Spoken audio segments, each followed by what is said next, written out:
বিশাল শোডাউনে যুবদলের কর্মসূচিতে যোগ দিলেন মিজানুর রহমান রাজ।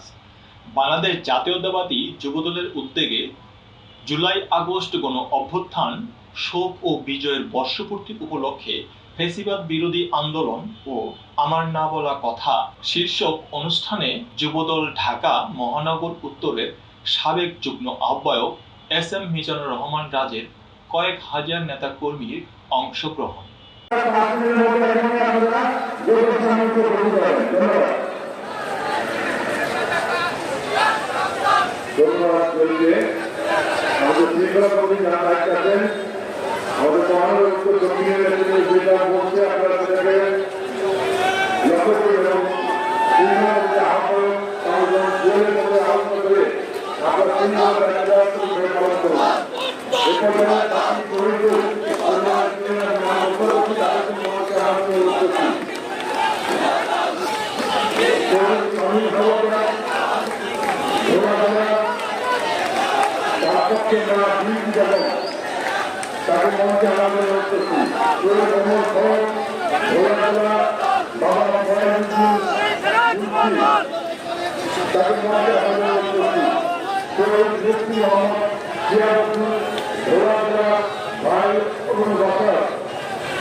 আমাদের